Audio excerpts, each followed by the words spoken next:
here is, ya silakan di record. This is your supply function. Let's say S1. Saya sengaja membuat grafik yang merah, itu artinya ada biaya di situ. And this downward sloping, we call it demand function of 1. And the horizontal line representing the quantity you produce. As a producers, you produce the product. As buyers, that the quantity demanded by the buyers. Okay, and the vertical line representing price and cost. Okay, and here you see S1 is the upward sloping supply function, explaining the willingness for supplier to supply the product. Willingness of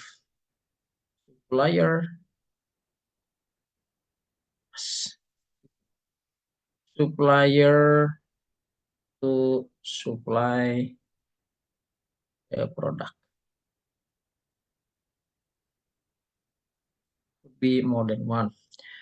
Why it is upward supply function will always be upward demand or upward slope. Ya, selalu menunjukkan seperti ini, ya. Adanya positive slope. Itu artinya bahwa supplier akan selalu berencana untuk meningkatkan jumlah quantity yang dijual. Kalau ini di titik pertemuan antara supply and demand, ini current quantity supplied and bought by buyers and by US producers. This is right, our correct level of price. The higher the price, the more the sellers want to sell more. So ya, willingness to sell more. Kalau ada peningkatan harga, let's say dari P, you see the willingness of suppliers want to sell more akan meningkat. Jadi let's say dari Q1. And the other way around. Kalau harga turun, penjual akan mengurangi jumlah jualannya, gitu ya. Kalau tidak akan rugi. Tapi kalau harga naik, penjual punya insentif, ya sellers or suppliers, a strong incentive to increase production. Sometimes increase production capacity. Itu yang ditunjukkan oleh upward sloping supply function. Karena memang prinsip dasar dari microeconomics from supplier's point of view is like, sellers will have a big incentive to increase quantity sold to the market if the price increase. Baliknya, gitu ya, kalau harga turun, penjual menurunkan jumlah yang. Okay, now let's check our demand function yang ini. Downward sloping demand function. Ini juga konsisten dengan kondisi yang kita tahu selama ini, bahwa pembeli akan meningkatkan jumlah pembelian kalau harga turun. Katakanlah harga turun sekarang dari P2 ke P1, ya, P2 ke P1 dan sebaliknya. Nah, kalau pembeli ketika harga turun, dia akan meningkatkan pembeliannya, ya. Jumlahnya ini, gitu ya, kurang lebih di titik P, tadinya P di sini, dari jumlah pembelian, P-nya yang ini. Ya, dari Q-nya, let's say Q1, 2, 3, di P2, yang dibeli itu tidak sebesar ketika terjadi keseimbangan antara harga equilibrium dengan quantity equilibrium. Di P3, pembeli akan mengurangi jumlah pembelian karena harganya tinggi. Nah, kalau harga turun dari P3 ke P2, pembeli akan meningkatkan lagi kembali jumlah pembelian sampai ke titik. Let's say ini equilibrium point. An equilibrium point reflect the forces of supply and demand. Supply and demand. Provided that here we are talking about, I would say, monopoly or oligopoly market. Ya, pasarnya tidak terlalu seperti apa namanya pasar yang crowded, a lot of suppliers uh, and a lot of buyers. Those suppliers will always try to induce buyers to buy their product by whatever strategy, including advertisement, untuk mempertahankan jumlah penjualannya, kuota penjualan dan sebagainya. Equilibrium point will reflect the stable point, ya, forces of demand and supply. Nah, ini kondisi yang paling sederhana di dalam apa yang disebut dengan supply and demand forces. Tentu dalam kondisi tertentu, ya, ini dynamic gitu, tidak sesederhana ini. Saya mencoba menerangkan dari yang paling sederhana dulu, ya, banyak restriksi di sini, banyak asumsi yang belum dilepas gitu ya. Kalau nanti dilepas, ya kalau sekarang dilepas Anda akan bingung. Kalau sebab itu saya akan tetap mempertahankan dulu asumsi bahwa ini pasar yang uh, hanya ada kelompok demand satu dan hanya ada kelompok supplier satu. Supplier satu ini bisa dua, tiga, empat, lima. Sehingga kuantiti yang diperlukan, yang diminta oleh demand, oleh pasar, we are talking about market, is fully supplied by sellers oleh S1, sehingga kita menemukan angka, bukan angka ya, titik keseimbangan yang sebenarnya itu dynamic, bergerak kanan ke kiri dan sebagainya, ke atas ke bawah, kalau harga ke atas ke bawah, kalau quantity ya ke kiri ke kanan. Okay, any questions here before I go further? Nah, di sini yang perlu kita perhatikan, Anda perhatikan, eh, oke, asumsi yang empat tetap kita pertahankan. Eh, yang pertama, apa namanya, choices, adanya pilihan-pilihan. Yang kedua, adanya opportunity, opportunity cost, konsep opportunity cost. Eh, Kalau Anda membeli satu barang tertentu, tentu itu atas dasar hasil survei. Kalau misalnya durable goods dan harganya terasa gitu, ketika Anda membeli barang itu kita akan memilih yang terbaik sesuai dengan budget, tentu saja sesuai juga dengan uh, derived utility or benefits you expect to get from buying that product. Itu opportunity. Buying product A, you make foregone the intention to buy other product, misalnya B, C, D, jadi tidak beli, Anda kemudian membeli produk A gitu. Why? Because again here we assume budget become a constraint, dan itu adalah asumsi yang umum juga gitu di dalam microeconomics. Kita berhadapan selalu dengan ada budget constraint. Ya, ada sih yang enggak juga begitu Pak, ada yang tidak ada restriksi, tidak ada batasan budget, ada juga. But we are talking about general people, that we always try to apply this opportunity cost by always try to buy the best product that give you the benefit, the highest benefit from the available product. Yang disebut dengan opportunity cost. Ya, kebalikan dari opportunity cost itu berarti juga ada opportunity benefit you have.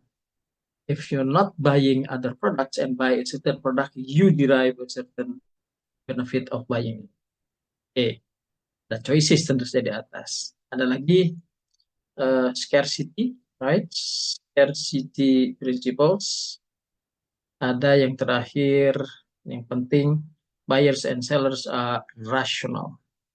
You know, buyers and sellers are rational. Ini empat prinsip asumsi dasar dari microeconomics. Baik, ini berlaku untuk buyers, untuk Anda sebagai pembeli, ya.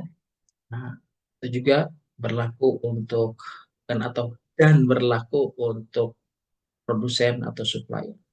Choices, opportunity cost, scarcity issues yang menyebabkan adanya harga, ya.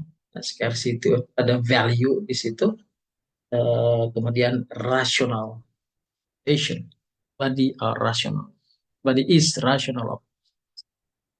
Baik, silakan ada pertanyaan sebelum saya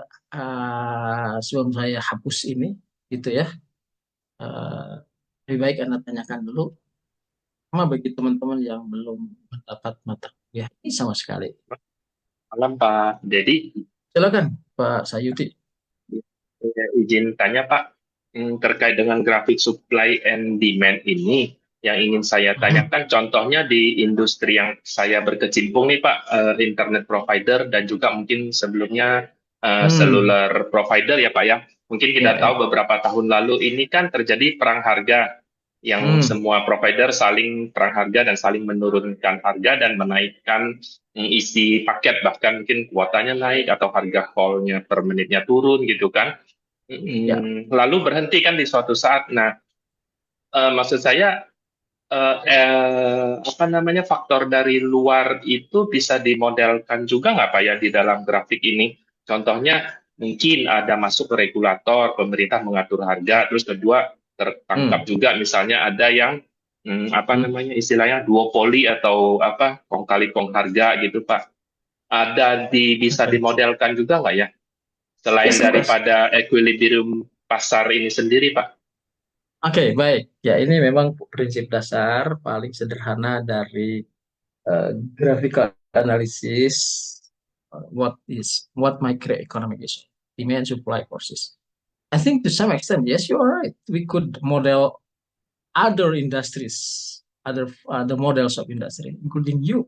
You sell, I think, more on your product is more service, right? Selling the best services to the buyers, so buyers become loyal customers. Nah, itu intinya itu untuk menangkan persaingan kan.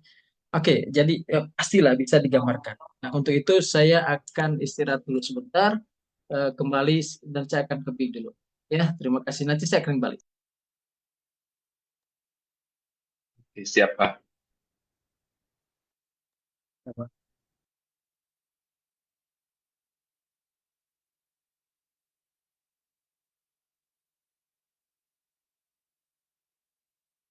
Saya masuk dulu ke Big ini.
Baik, silahkan. Saya sudah memproses kuliah admin kuliah seperti minggu lalu lupa, bukan lupa. Jadi terdaftarnya setelah kuliah selesai.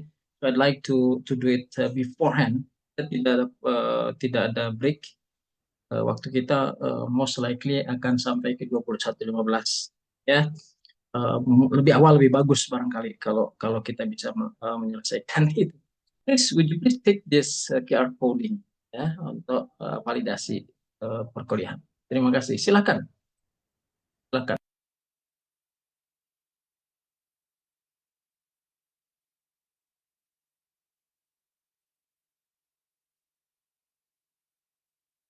Kalau sudah kasih tahu berapa orang yang sudah QR coding validasi ini.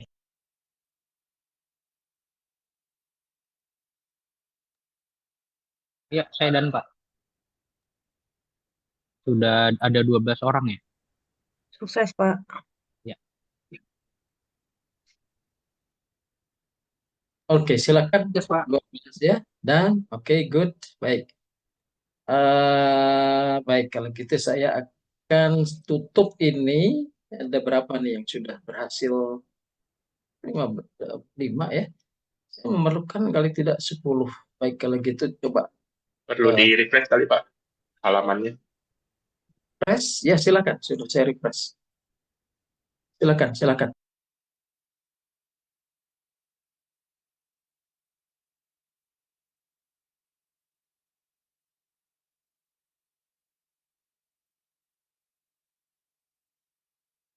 Klik lagi, silakan.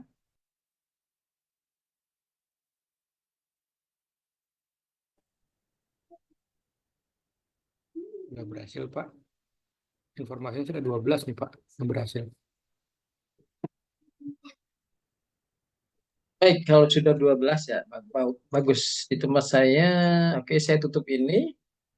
Oke, eh 7 ya, tapi sudah 12 yang terrecord kayaknya. Oke, yang penting loh.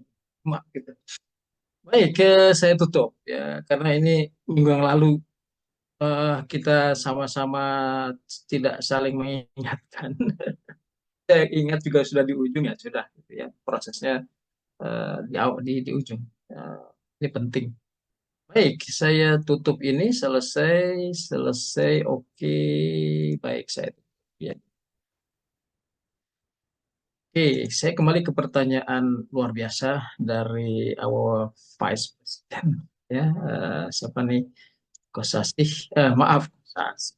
Yuti dari mana Kosasih? Wah, saya Yuti. Baik, saya akan coret-coret di sini. Coba perhatikan. Nah, apa yang tadi belum di-share ya, belum muncul. Sorry. Iya, belum. Ya, baik. Oke, di mana tadi? Di awal mana?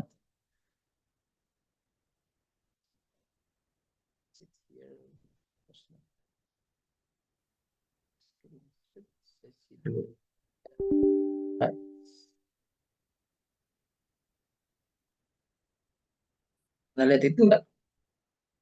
Atau ter, terblokir? Terblokir hitam? Kalau Oke. terblok nggak kelihatan ya. Baik, kalau gitu saya stop share dulu. Itu artinya ada langkah yang harus saya lakukan di luar itu. Bentar. Oke, sekarang kita ada videonya soalnya di dalamnya biasanya suka dia agak apa namanya lambat Anda terima sehingga ada kotak hitam terblokir begitu sekarang. Kalau bloknya ada di atas sedikit itu, nah itu di atas itu menu ya. Nah, kamar-kamar nggak apa-apa lah ketutup. Baik, kita lanjut ke tadi sudah di sini ada coret-coret, ada sebagian sudah juga record ya. Silahkan bisa dicek. Nah, ah, saya tulis di sini queue of pertanyaan dari tadi eh, Sayuti ya, the Vice President, queue of eh, Sayuti. Saya tulis di sini bagian dari kelas partisipasi. Anda membawa kasus ke dalam diskusi kita ini, apa namanya, kasus Telkom, terus apa namanya, apa provider dari internet begitu ya. Ini kalau Anda lihat, internet provider is what we call as the aduh, bentar sebentar. Purely competitive market, PCM. Banyak perusahaan yang memperebutkan pasar yang sama, kurang lebih seperti itu. Nanti PCM ini dikaitkan dengan apa namanya, regulasi Anda sebut tadi, government regulation. Nah, what about the pricing strategy of a certain industry under government regulation? Pasti ada price cap, ya, ada harga atasnya begitu. Dalam rangka price cap ini protect di buyers, people. Yang begitu, pemerintah yang benar begitu ya akan berusaha untuk memproteksi pembelinya. Tapi di satu pihak juga pemerintah harus membuat industri yang penuh persaingan ini tetap berjalan dengan price floor, harga terendah. Yang kalau tidak dibatasi harga terendah atau ada perusahaan yang memang berusaha untuk predatory pricing, perang harga begitu, bisa jadi memang pricing under cost, then government must be there. Otherwise the company will be falling into competitive monopolistic market, dan itu sangat tidak sehat begitu ya. Baik, di dalam purely competitive market, my dear students, kita berhadapan dengan ini PCM tadi ya, purely competitive market. Tentu kita konsisten, yang horizontal line will be representing quantity, ya, whatever products or services. The vertical line representing the price or cost. Oke, quantity di dalam industri internet maybe byte per total bytes used in certain weeks, in certain months, whatever, and buyers paid for the use bytes atau kapasitas yang dipakai gitu. Gantung ya lamanya berapa, quantity yang dipakai berapa. That's the pricing strategy we know in that. Nah, di dalam apa yang Anda sebut tadi, pricing strategi jadi seperti ini. Ya. Price. Supply function is supply function. Harusnya warna merah ini. Ya. Oke, let's go into the other supply function. Ini S1, ada S2. Ya, ini S2, ini S3, yang ini S1. Nah, di antara ketiga perusahaan ini bersaing sesuai dengan struktur biayanya. S1 has its own structure, S2 and S3 the same thing. Now, which company in the internet service provider rivalry situation will win the competition? Say if the government free up this market, dilepas begitu aja. Yang mana, Sayuti? S1, perusahaan 1, perusahaan 2, atau perusahaan 3? Dari gambar ini. Atau siapapun silakan. Coba. Harusnya S3 ya yang menjual terbanyak ya Pak ya. Dengan harga sama ya.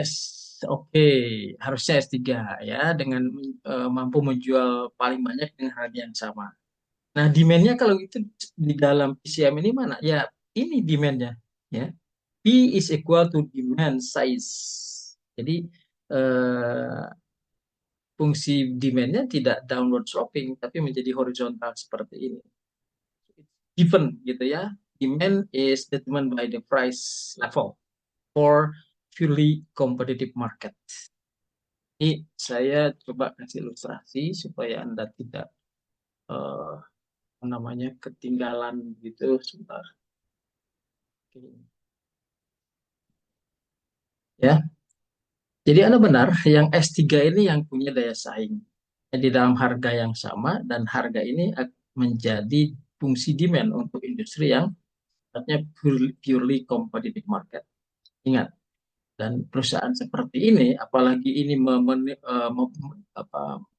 mempengaruhi hajat hidup orang banyak, gitu, mempengaruhi publik, ya, tidak cuma perlu internet tentu saja, tapi kan sekarang sebagian besar perlu itu pemakaian yang luar biasa. Makin populasi pengguna internet itu termasuk kita lah, kita setiap hari nggak mungkin lepas, yaitu bebas atau tidak terkait dengan interneting. Here, ya, PCM, in the PCM market, government must be very strong, very active in regulating this. Karena apa? Akan terjadi tendensi, hello my dear students, ini S3 ini membunuh S2 dan membunuh S1. Gitu. Kalau saya tanya ke Sayuti, ya, mana yang paling kompetitif tadi, Anda dasarnya adalah yang paling banyak bisa menjual di harga yang sama. Ya tentu itu ada strategi lah begitu. Tapi secara apa istilah warna yang lain. Ini kalau Anda tarik garis vertikal, Anda lihat garis kuning, Anda lihat di sini sekarang ada posisi 3 poin. Ya kalau kita tarik garis vertikal dan garis vertikal ini menggambarkan harga atau biaya. Ya, bukan cuma harga tapi juga biaya. Anda lihat cost of this S1 is somewhere here. Ini cost kurang lebih itu ya. Kemudian yang C2 ini, S2 ini C2, break even kalau menurut saya, gitu ya. Harga jual per unit, harga jual per paket, whatever, itu persis sama dengan biaya produksinya. Even. Jadi S2 masih bisa bertahan. Yang paling pertama jadi korban yaitu S1 sebenarnya di sini. Ya, akan keluar dari pasar, akan keluar dari industri persaingan ini. Nah, S3, Anda lihat biaya produksinya untuk quantity yang sama, let's say begitu, di C3. So here C3 has its own competitive advantage compared to C2 and compared to C1. Yang pertama keluar saya katakan ini akan menjadi korban. Kalau tidak ada pemerintah di sini meregulasi dalam arti agar persaingan ini tetap ada. Kalau enggak S3 akan akhirnya jadi sendirian gitu ya. Dengan harga yang dibebaskan. Oleh sebab itu ada harga dasar atau harga paling bawah yang boleh Anda tentukan.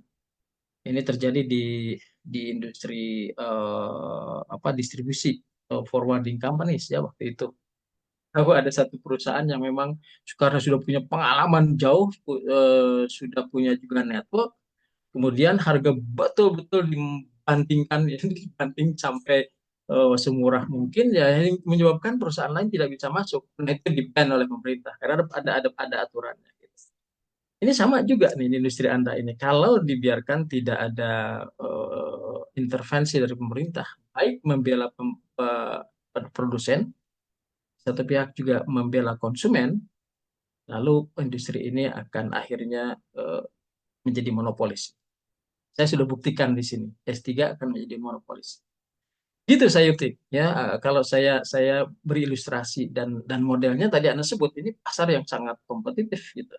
Walaupun kita tahu kapitalisasi investasi ya untuk di industri ini luar biasa, tapi juga pemerintah perlu mempertahankan PCM ini di dalam industri yang sangat sensitif. Ada yang lain yang mau bertanya? Nah, ini tentu saja industri ini dinamis gitu ya, dinamis. Bisa berubah ke model yang ini, yang berikutnya. Tadi kan Sayuti bisa dimodelkan nggak Pak? Ya why not? Gitu ya. Hampir semua apapun yang Anda kerjakan gitu, apapun yang Anda bekerja di industri apapun gitu di dalam model konteks microeconomics, kita bisa menerangkannya dengan graphical analysis sederhana, yet powerful. Itulah kehebatan dari analisis supply demand yang saya sebut tadi. Nah, bagaimana sekarang kalau ada inovasi misalnya? Ini kan ini selesai panel A. Kita bicara di panel A, ya ini yang sebelah kanan, ke sebelah kiri ini kita sebut sebagai panel A, gitu ya. Ups, sebelah. Oke, di sebelah kanan ini panel A yang tidak ada unsur terlalu dominan dengan mempertimbangkan inovasi. Nah, kalau di panel B, ini industri sih bisa, industri yang sebelah kanan, yang sebelah kiri panel A bisa berubah menjadi industri yang oligopoli gitu ya. Oligopoli bagi pemerintah itu masih bisa diterima, bagi regulator masih bisa menerima adanya industri yang sifatnya oligopoli. Banyak banyak supplier tetapi terbatas karena memang persaingan yang secara alami terbentuk dengan sendirinya gitu. Nah, itu akan berubah oligopoli dari A sampai ke B menjadi seperti yang ingin saya sampaikan. Saya gambarkan di sini agar konsisten. Dia menjadi ini supply function satu. Kemudian yang merah lah ya supaya konsisten. Ini S2, yang ini S3. Masing-masing punya struktur biaya yang mungkin juga akan berubah dari sisi inovasi dari yang dilakukan oleh perusahaan. Nah, ketiga perusahaan ini menjadi punya, let's say, inovasi di branding, inovasi di dalam teknologi dan sebagainya, dia menjadi punya demand masing-masing gitu ya. Ini demand misalnya perusahaan satu S1, ini demand perusahaan 2 S2, ini demand perusahaan 3 3. Anda lihat masing-masing punya segmen pasar sendiri-sendiri dan punya ceruk pasar, segmen pasar atau punya quantity yang dijual konsisten dengan sebelah kanan, yang dimana S3 bisa tetap bisa bersaing dengan apalagi kalau S3 jelas lah punya pasar sendiri ya. S2 juga begitu di sini,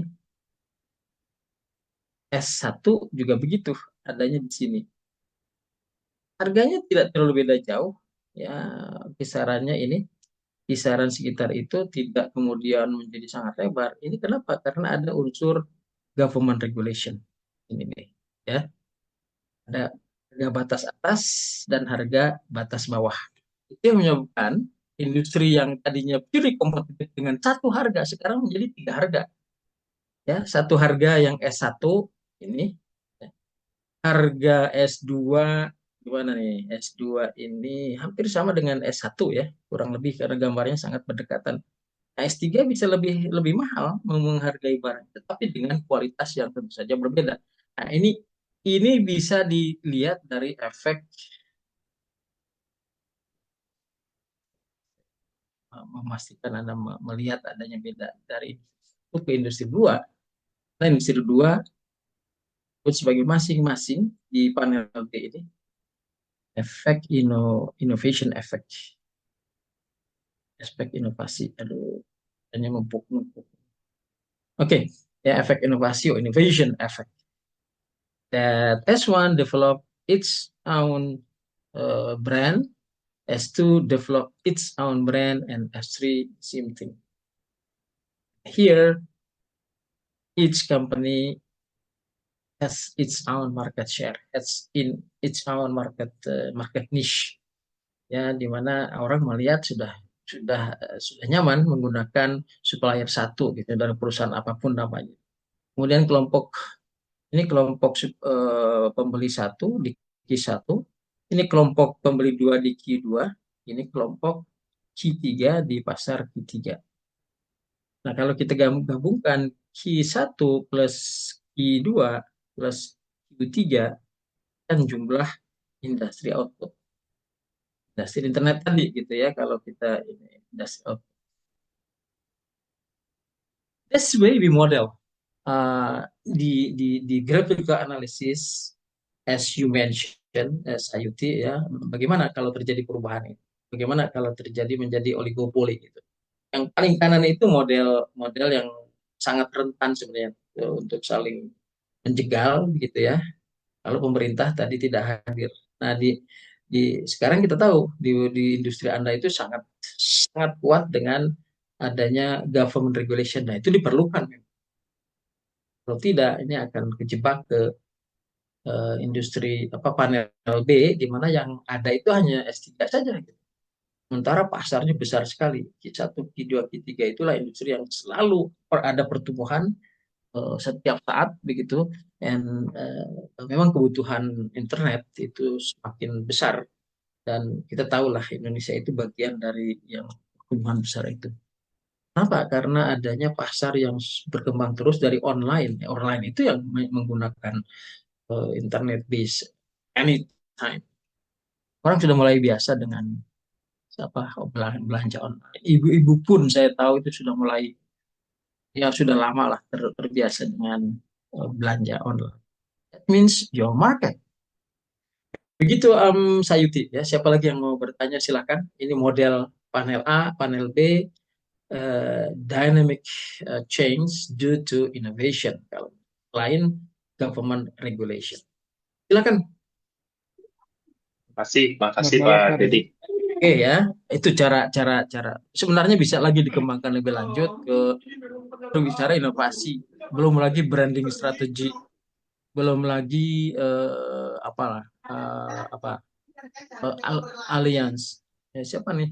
Would you please help co-host bisa mute uh, yang terbuka. Kadang-kadang tidak sadar itu, apalagi yang sedang di Maaf, jalan atau Pak Dedi izin bertanya, Pak. silakan, please. Nih, ini terkait grafik pertama. Ini kan untuk purely competitive market Bentar menggunakan saya hukum harus, supply and demand ya, Pak. ya betul. Gimana kalau misalkan produknya itu yang sifatnya seperti katakan jam Rolex gitu, Pak. Yang Hmm. dia justru ketika Mhm. semakin sedikit unitnya, Ya, harganya semakin tinggi gitu. Dan semakin oke. banyak yang menantikan gitu, yang antri. Ya. Nah, ini gimana Pak terkait dengan hukum supply and demand-nya Pak untuk produk-produk yang seperti itu? Ya, apa yang Anda, mungkin saya tidak spend too much time on it, ya, apa yang Anda tanyakan, karena itu segmen pasar juga sangat terbatas. Saya lebih akan fokus ke yang segmen pasar itu luas dan mempengaruhi banyak orang, termasuk Anda yang kuliah di sini. Pertanyaan saya, ada nggak yang jual Rolex di sini? Rasanya enggak. Karena itu ya, ada modelnya, Mas. Itu yang disebut dengan luxury goods pricing strategy. Kalau itu, it's very unique, gitu ya. Uniqueness means price will be driven by not supply and demand like you see here. Okay, it's driven by the willingness to buy with no budget constraint. Yang beli Rolex itu kan yang uangnya nganggur gitu ya. Kalau saya melihat jam, kayaknya jam Rolex dengan jam saya yang hanya 10.000 rupiah ini sama aja gitu waktunya. Sekarang Anda bayar sampai 7-8 digit gitu, bahkan 9 digit, sama aja gitu. So, oke, bisa bisa diterangkan yang supply demand gitu ya, dengan harga yang ini. Gimana kalau begitu saya coba menerangkan sedikit saja ya, sebentar saja, supaya waktu kita tidak habis membahas jam Rolex, membahas Ferrari atau membahas Lamborghini, sama aja kan gitu. Nah, untuk kasus jam Rolex, ini Rolex ya, ini price of Rolex over cost of production, mungkin biaya produksinya rendah, tapi karena sudah yang Anda beli itu reputasi, ya, yang Anda beli itu ya, Prestis, kalau Pak. prestis, ya, prestis. Jadi modelnya begini, demand functionnya itu kayak begini, Mas. Ini demand, ini supply. Ini lebih steeper, steep demand function. Ya, supply functionnya bisa bisa juga flat seperti ini, tergantung nanti siapa yang produksinya. Kalau De Beers mungkin The Beers itu produsen diamond ya, bukan Rolex. Rolex ya cuma satu ya di dunia ini yang produsen Rolex. Itulah monopolis sebenarnya gitu ya. Ini contoh ada Rolex 1, Rolex 2. Kayaknya enggak pasti kalau kalau Rolex itu dia monopolis. dunia dimanapun kalau Rolex itu terkait dengan branding. Makanya lihat adanya perubahan harga. Ini misalnya ini di 10.000 dolar itu ya, entah berapa tuh. Kemudian naik menjadi 20.000 dolar. Semau-maunya penjual lah gitu, 20.000 dolar. Apa yang terjadi? Apa yang terjadi? Harga apa namanya quantity menurun itu hanya sedikit saja. Q misalnya ini Q awal, Q Rolex at price of 10K, and this is the Q Rolex at 20K. Tetap ada penurunan, tetap tidak signifikan. Walaupun gap harganya yang luar biasa tinggi, quantity yang terjual atau penurunan yang orang beli itu juga tidak terlalu terpengaruh gitu ya, tidak terlalu terpengaruh dengan harga yang berubah. Itu ciri dari luxury goods. Karena benar tadi kalau turun malah orang nggak beli. Gitu.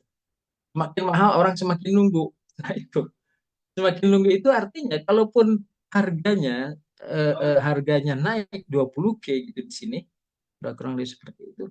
Orang menunggu untuk membeli itu. Orang tetap ingin kalau ada yang lebih mahal lagi. Nah ini memang abnormality ini seperti ini ada ya, terutama untuk barang-barang yang orang beli untuk prestis tadi disebutkan betul, for something else. Jadi prinsip yang tadi saya sebut di awal, rasional, mereka rasional, tapi karena pembelinya tidak punya budget constraint, then rationality is not that strict than other people in the general market. Bisa juga dimodelkan. Ini modelnya, Mas. Ya, pertanyaan siapa tadi? Maaf, saya tidak terlalu banyak fokus di Lucianto, Pak. Nah, oke. Sustanto, ya. Ini modelnya. Gitu ya. Jadi Ya, terima saya kasih, Pak. oke, baik. Kalau ada yang lain silahkan. Bagaimana kalau komoditi? Nah, mungkin pertanyaan begitu. Kalau komoditi unbranded product, cara menerangkannya dengan panel A tadi. Jadi harganya itu flat, demand function is equal to price. Dan hanya perusahaan yang mampu menjual dengan konsisten, dengan quality sesuai dengan yang dijanjikan gitu ya. Kalau KW1 betul-betul KW1, pembelinya juga trust menjadi penting. Nah, di situ itu yang menyebabkan terjadi perbedaan antara, nih saya gambarkan secara apa? Secara umum apa yang disebut dengan commodity price. Komoditi itu Anda tahu lah, batu bara, hingga gitulah ya. Bulky products with no brand. Harganya tetap seperti ini, P of that commodity, komoditi satu misalnya.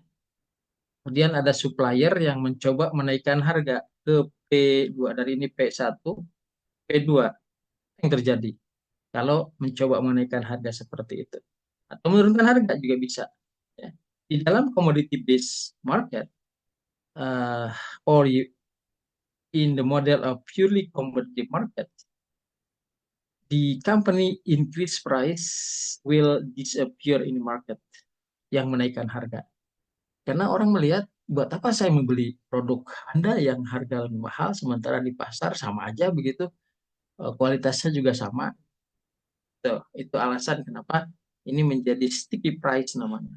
P1 itu sticky at that price level in PCM market, purely commodity market. Nah, ada insentif kalau begitu bagi perusahaan tadi S3 misalnya di dalam industri internet service provider. S3 itu bisa tuh perang harga, menurunkan harga menjadi P3 gitu ya. Yang menjadi P3, apa yang terjadi? Semua produsen ini akan mengikuti perang harga sampai di batas biaya produksinya gitu.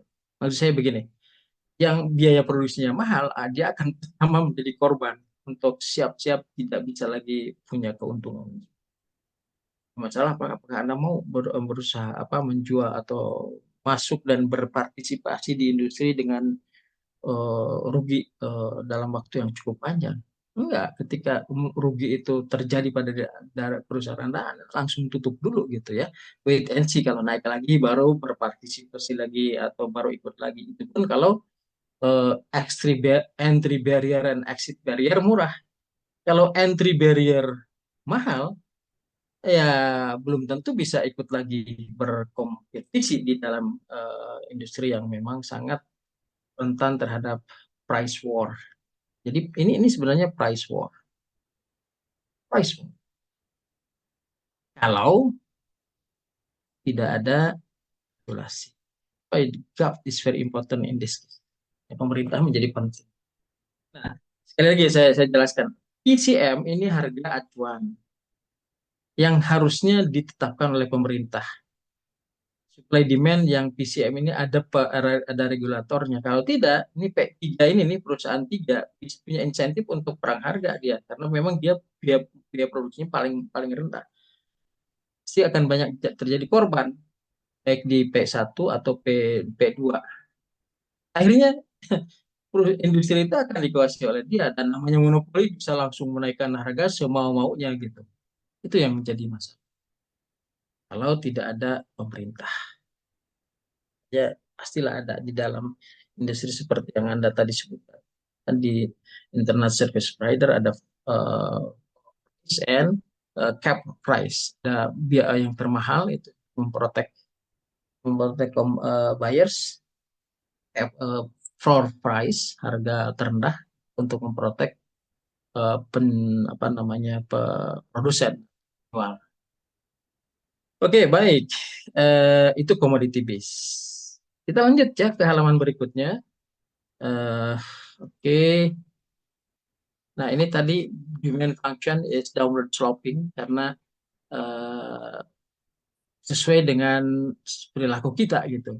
Kita akan membeli barang lebih banyak kalau harganya memang eh, eh, turun dan itu menjadi kebutuhan kita. Walaupun harga turun kalau bukan kebutuhan kita, kita tidak membeli juga gitu ya. Apalagi kalau barang yang harganya turun itu yang inferior goods gitu misalnya ya. Inferior goods itu di bawah yang kita pakai gitu. Kita biasa memakai, maaf, beras yang kualitas tinggi gitu ya, yang Anda beli pun di supermarket, kemudian kita juga lihat ada harga beras yang ini di dalam commodity base yang harganya murah sekali, tapi kualitasnya juga beda. Anda tidak beli itu. Nah, kayak gitu. Itu disebut dengan inferior goods. When the price good change and everything else remain the same, constant, the quantity demanded change and there is movement along the curve. Movement, ya naik atau turun. Harga turun, pembelian meningkat. Nih, ya kalau harga turun, pembelian meningkat dari titik ini ke titik ini manapun ya penurunan itu terjadi. Kalau harga naik, dengan sendirinya pembelian menurun. Kalau harga naik dari titik ini ke titik apapun di atas, pembelian akan menurun dari titik ini kalau diproyeksikan ke bawah turun ke titik mana, tergantung harga. Ada pertanyaan di sini untuk teman-teman yang sama sekali belum terekspos ke microeconomics. Silakan, atau saya coba gambarkan di sini ya. Eh,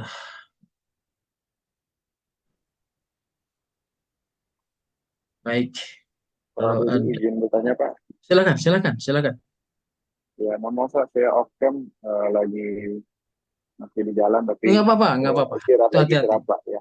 Ya istirahat. Iya, Berkaitan dengan pricing dan juga demand di sini Pak ya. Tadi Pak Deddy sempat notice kalau harga naik pasti demandnya akan turun. ya, Saya nanya aja Pak ya, penasaran aja.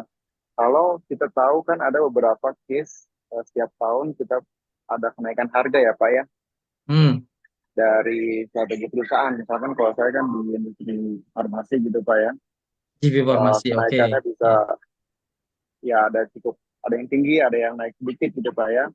Hmm, Tapi dengan proporsi ekspektasi kita tetap tinggi Pak gitu. Jadi hmm, nggak menurun. Nah, itu ya. fenomena apa ya Pak dari yang ada seperti itu Pak gitu. Case-nya di Mungkin farmasi ya.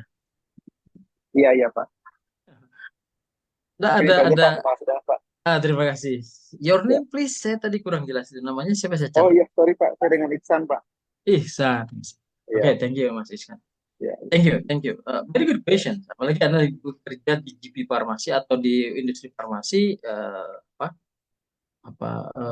contohnya tadi ada harga begitu ya, walaupun ada perubahan gitu dinaikkan, orang demand masih tetap naik gitu. Ada seperti itu. Nah, contohnya seperti farmasi.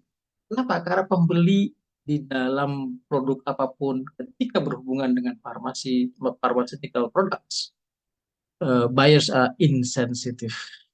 Apapun dia, yang punya, tidak punya, yang kaya dan sebagainya, akan sama attitude toward buying di pharmaceutical product.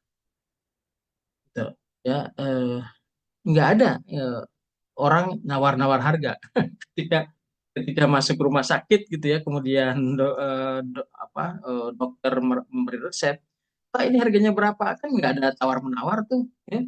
Anda langsung aja ke dispensary ke apotek gitu. Nah, tawarnya nanti dalam bentuk kalau dibolehkan ya setengah resep kayak gitu. Harganya tetap seperti yang diminta oleh dokter. Kalau harga pernya 30.000 per tablet atau per apapun gitu ya, ya Anda beli tetap segitu. Yang punya, yang tidak punya, yang kaya ya segitu. Maksud saya kalau yang kaya apakah memang membeli membeli obat lebih banyak gitu dengan harga segitu naik atau turun? Nggak juga. So in your case, I know the buyers are very price insensitive karena apa namanya nature of the industry. Buyers are price insensitive. Yang sensitif itu siapa? Yang menanggung harga itu siapa dia? Insurance. Anda perang dengan insurance gitu. Ya. Kalau insurance pasti tawar-tawar itu. Pasti tawar-tawar karena dia yang akan menanggung itu kalau yang pakai insurance. Kalau yang tanpa insurance ya tadi saya katakan price is not an issue to deal to bargain. Pembeli di dalam industri farmasi itu have zero bargain, tidak punya daya tawar sama sekali. So so I would say pharmaceutical industry is 5 stars, 5 or 6 dengan 5 bintang. Semuanya itu ada di tangan Anda gitu. Eh, Kontrolnya sepenuhnya ada di produsen dari pharmaceutical producers. Itu Mas. Jadi grafiknya ya sama saja seperti tadi, cuma belinya dikunci gitu. Berapapun yang Anda quote, mereka akan beli gitu ya. Pak. Cuma nanti mainnya di quantity. Ya tadi resep, mungkin setengah resep itu udah paling bawah lah. Nggak pernah resep, saya nggak pernah dengar ada, Pak saya beli seperempat resep, ya masalahnya Anda mau sembuh atau tidak gitu. Apalagi kalau itu masalah obat yang sifatnya apa tuh, apa sih namanya yang tidak, yang harus habis itu apa? Obat apa tuh? Hal Kronis Pak, kronis Antibiotik. Pak. Antibiotik. Antibiotik biasanya harus habis. Antibiotik, betul. Antibiotik kan nggak ditawar-tawar, berapapun Anda beli ya segitu gitu. Setengah resep pun dokter pasti melarang. Kamu mau mau sembuh atau tidak? Kan paling dengan saling berkelakar gitu. Antibiotik misalnya. Itu ya berapapun Iya Pak. Anda akan menembus. Oke, baik. Jadi itu tadi ya, tetap hukum ini berlaku. Hukum ini berlaku. Baik, saya bergerak ke, nah ini tadi contohnya naik turun gitu ya, increase ya, price increase, demand decrease, price decrease, ya, di quantity demanded increase. Sama ini kebalikannya, willingness to buy, willingness to sell karena di sini ya, willingness to say, to sales. Semakin tinggi harga, penjual akan punya keinginan untuk menjual lebih banyak. Nah, lebih lebih ekstrim lagi kalau ada perubahan dari warna biru ke warna apa nih, whatever ya, pink mungkin atau purple gitu. Ini berarti ada perubahan teknologi, ada perubahan jumlah pembeli yang semakin besar, gitu ya. Ini kasus tadi S1, S2, S3-nya di dalam industri service provider untuk internet. Masing-masing perusahaan punya struktur biaya sendiri-sendiri. Dan yang paling rendah atau the best cost will determine the market, will determine the performance of the industry. Sebabnya di dalam industri yang penuh persaingan, cost structure, the lowest cost atau the best cost ini nih ya akan memenangkan persaingan tanpa harus men-trigger itu apa memicu untuk terjadinya perang harga. Saya katakan kalau Anda di industri apapun ya, termasuk industri service provider, kalau Anda sudah mulai mencoba untuk memicu perang harga, yang rugi Anda sendiri. Ya, the buyers will be the winners in that. Yang menang kan pembeli. Gitu.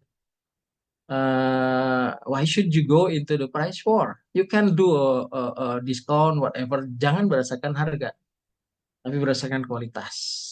Ya, bahasanya misalnya apa? Ada peningkatan volume 20% gitu. Ya, sebenarnya harganya kalau dengan volume yang sama diturunkan 20%, tapi Anda tetap berusaha untuk mempertahankan harga yang ada karena persaingan semakin tinggi, Anda memberi volume lebih ke pembeli gitu ya dengan harga yang sama. Cara lain kan bisa diskon 20%, tapi Anda tidak mendiskon. Beli volume yang lebih, misalnya 20%, nanti dengan sendirinya harga di-adjust ke yang sama 20%. Gitu. Itu biasanya tidak disadari oleh pembeli gitu, dengan diskusi pricing strategi seperti itu. Buy one get one free, itu 50% diskon. Buy two get one free, diskon 30%, itu boleh. Tapi bahasanya diskon, tidak promosi atau apapun. Ya, jadi itu hanya sementara yang namanya seperti itu. Untuk mendorong penjualan meningkat, awareness dari pembeli juga meningkat, dan akhirnya kita mencoba merayu, ya, persuading the buyers to buy your product with larger exposure, larger buyers to go and buy your. Tuh, ya. Ini tadi sales, tadi sudah, kalau ada bertanya silahkan. Ini yang lebih kompetitif itu yang sebelah kanan, harga lebih rendah.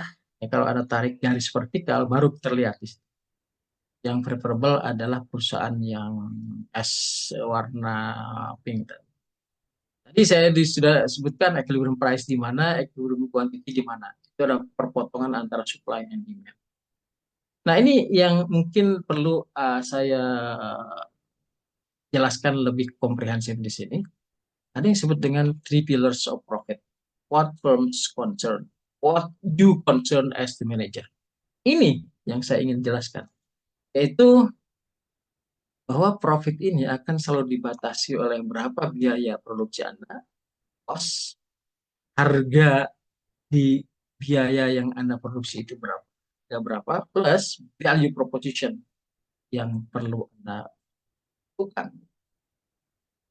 Nilai ini, value ini bisa dikuantitatifkan menjadi harga. Bisa. Ini yang jelaskan cost, it's dollar atau rupiah.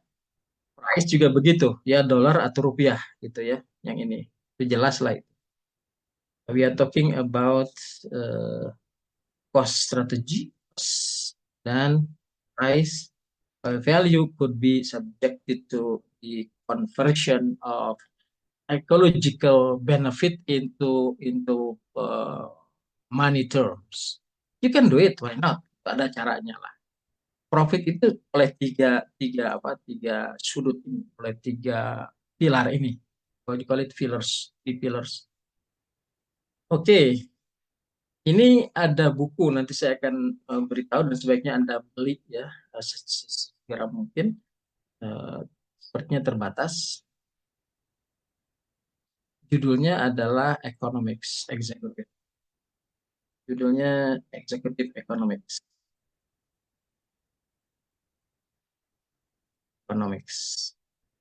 Economic untuk Anda-Anda lah yang mengambil mata kuliah atau MBA program atau eksekutif yang ingin belajar lebih jauh tanpa harus menjadi ekonomis. Ini penting. Buku ini bagus untuk Anda ya. By Profesor Shlomo. Anda bisa search silahkan. Ini di Gramedia kalau tidak salah ada beberapa kopi juga Anda bisa pesan. Kalau Anda 20 berapa nih, 30 atau 40 mahasiswa lah gitu. Let's say every one of you has it. Ya. Kan buku ini akan Anda acu seumur hidup. Wah. Sebagai reference, live reference. Karena di buku ini bicara mengenai 10 essential tools for managers to win the competition. Itu judulnya serem sekali, tapi memang begitu. Saya sudah baca buku ini, dan inti dari buku Prof. Romo Maital ini ya ini Three Pillars of Profit. Ya, Three Pillars of Profit. Cost, price, value proposition. That's determine profit. Yang 10 itu apa? Satu ini, ya 3 ini. Knowledge, demand function, and expected value. Ini 3. Kemudian lainnya 2 ini, ya scale and scope, learning curve. Jadi 5 kan. Yang 2 lagi ini cost function and trade-offs. Saya katakan tadi 10 essential tools for you for manager. Yang 3-nya lagi apa? Yaitu cost, price, value gitu. 1, 2, 3, 4, 5, 6, 7, 8, 9, 10. That the 10 essential tools for you to exercise to be a good manager. Tuh. So please rush buy your product. Kalau perlu Anda berkolaborasi gitu, membeli 3. Sebaiknya Anda membeli hard copy-nya gitu. Ya, hard copy-nya. Saya punya 3 buku. Yang 2 dipinjam mahasiswa, tapi mahasiswa lupa mengembalikan. Saya sendiri juga lupa siapa yang pinjam. Ya sudahlah. Saya anggap aja sebagai sumbangan gitu ya. Dia lupa juga mengembalikan, saya lupa juga siapa yang pinjam gitu ya, karena di waktu itu diedarkan di kelas, silakan Anda lihat, terus boleh nggak Pak saya bawa dulu gitu ya, silakan gitu. Lupa ingat itu, aduh di mahasiswa mana, nggak apa-apa, itu rezekinya dia lah itu. Buku ini yang saya maksud ya. Di judulnya The Executive Economics 10 Essential Tools for Manager. Yang 10 itu tadi saya sudah tunjukkan ya. Satu nih, lihat. 1, 2, 3, 4, 5, 6, 7, 8, 9, 10. Kalau Anda menguasai ini, I would say you will be the winner, you will be the champions gitu. Bukunya mudah dibaca, contohnya sangat populer gitu ya. Ada banyak kasus-kasus tapi ringan. Intinya dia mencoba meyakinkan ke kita semua bahwa yang disebut dengan aligning price, cost, and value will be the winning theme for you to exercise. Itu sebenarnya 3 pillars. Ya, pilar cost, pilar price, pilar value. Ada pertanyaan, silakan. Jadi sekarang saya hanya punya 1 kopi. Dan saya nggak akan pinjam. Aduh, suka ketawa sendiri. Lupa nih mahasiswa. Nggak apa-apa lah. Gitu. Saya bilang, silakan. Silakan. Maaf Pak Dedi, cuman mau tanya, ini bukunya boleh dicet ulang nggak ya Pak ya? Agak kesulitan membaca pengarangnya Pak. Saya mau coba cari di library, barangkali ada Pak. Boleh di apa ulang? Chat ulang. Gimana? Jadi ditulis saja Pak di chat Pak. Saya kesulitan mencari judulnya karena sangat umum ya Pak. No, this is very specific. Judulnya adalah Executive Economics. Judul bukunya itu. Pak Sayuti, ntar saya fotoin Pak, saya masukin grup Pak bukunya. Nah, Ada ya? betul. Oh, siap, mantap. Oke, Kasih. ya, mantap. Dan saran saya semua beli. Terserah Anda sih, mau nggak beli juga nggak apa-apa. Kalau mau pinter beli buku ini. Kalau nggak ya terserah. Silakan. Kesia izin bertanya boleh Pak? And your name please. Ya, kebetulan saya, No, your name please. oh No. Kesia Pak. Keisha, oke, thank you Keisha. Ya. oke. Kebetulan saya bekerja di komoditi pangan. Oke, ya, good. Itu salah satunya ada produksi beras. Sebenarnya ada beras, kopi, kedelai, jagung. Oke, Tapi ini case-nya untuk saat ini yang saya mau tanyakan adalah beras. oke. Yang seperti tadi Bapak bilang, untuk harga komoditi pangan di sektor beras ini kan kita diatur oleh HET ya Pak, harga Nah, eceran. HET, betul. Jadi, yang tertinggi. iya, harga eceran tertinggi. Jadi kita tidak boleh markup harga di atas ketentuan pemerintah. Ya. Nah, kebetulan market share untuk produk kami di Alfamart, di model Alfamart itu hampir mencapai 50%. Good, ya. Oke. Namun, case di sini adalah ketika ada raw material yang kebetulan harganya sangat tinggi, itu disebabkan oleh petani yang atau pengepul itu harganya dinaikin. Ya, markup ya gitu, markup ya. Biasanya itu eh, faktor cuaca lah ya, karena kan mereka, Betul. hmm, Ya, ka- ya, mereka kan biasanya justru panen yang harganya mulai normal. Nah, ya, waktu El Nino atau apalah, pokoknya yang ya. faktor cuaca itu mereka menaikkan harga yang sangat tinggi. Nah, karena harga kita pun tidak boleh dinaikkan, kebetulan untuk cost production-nya pun tetap. Nah, Mhm, menurut Bapak, strategi apa yang perlu kita lakukan untuk meraih profit? Karena waktu pada saat si harga raw material ini tinggi, mhm. kebetulan kita tidak bisa profit, Pak, pada saat itu. Ya, ya, of course, ya, Iya, betul. ya, ya. Kalau menurut Bapak, seperti apa, Pak? Ya, you are dealing with commodity price, Yes. komoditas. But you should be able to make a branding strategy. Ada branding di situ. Yang masuk ke, ya kita bicara pasar Alfamart atau Indomaret kan gitu ya, right? Aisyah, Yes, betul, Pak. kita tidak bicara pasar basah, pasar yang itu pasti harus mengikuti apa namanya peraturan pemerintah sepenuh. Nah, ada ruang untuk tidak mengikuti peraturan pemerintah sebenarnya kalau kita masuk ke pasar modern seperti apa namanya branded market, gitu ya. Ada Indomaret, ada Alfamart, ada apa lagi lah, masuk yang lebih besar lagi. Selama brand Anda bisa Anda kembangkan dan orang tahu bahwa itu ada quality assurance, gitu. Tidak ada tuh batas atas di situ. Kan kalau Anda terlalu mahal juga Anda sendiri yang rugi gitu ya. Orang tidak beli. Sementara di situ ada 2, 3, 4, 5 branded rice. Ya, selain ada yang in-house branding, in-house branded yaitu tadi kan Alfamart juga sering punya merek Alfamart apapun ya termasuk beras.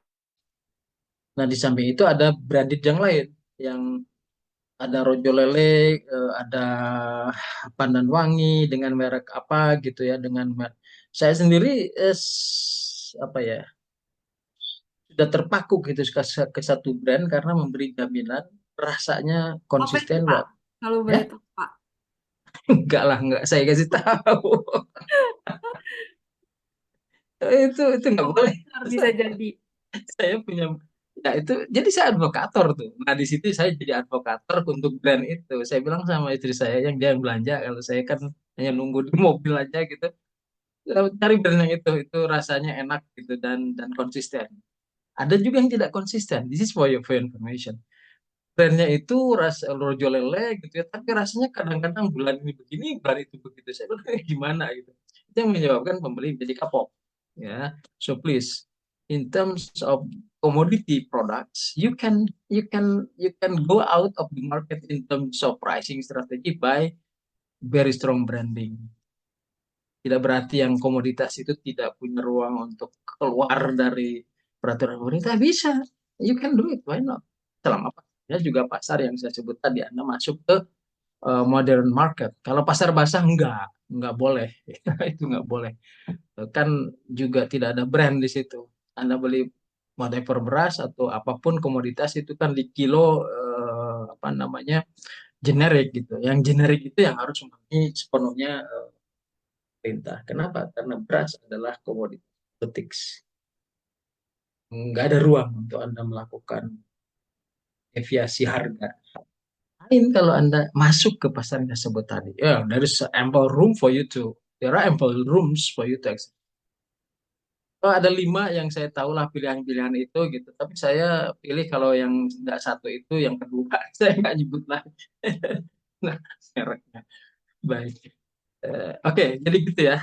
Eh, Analisisnya tadi sudah saya gambarkan ya untuk commodity price tanpa brand yaitu flat demand, tapi dengan branding itu bisa sehebat seperti Rolex tadi yang disebut oleh siapa nih, oleh ya tadi ada teman yang menyebutkan itu gitu, pasar Rolex. Beras pun bisa seperti itu kalau berasnya beras yang memang super super super dan Anda komunikasikan By itu the way, by the way, di tempatku ada brandnya, Pak.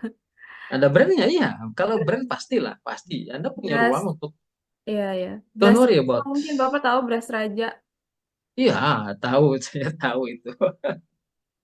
Iya itu, Pak. Ya, oke. Dan Anda mensuplai kedua enggak kan? Hanya salah satu aja. Ya Iya, kalau nggak di mana di Indomaret ya di Alfamart. Alfa. Gak boleh. Nggak Indomaret boleh. tahu.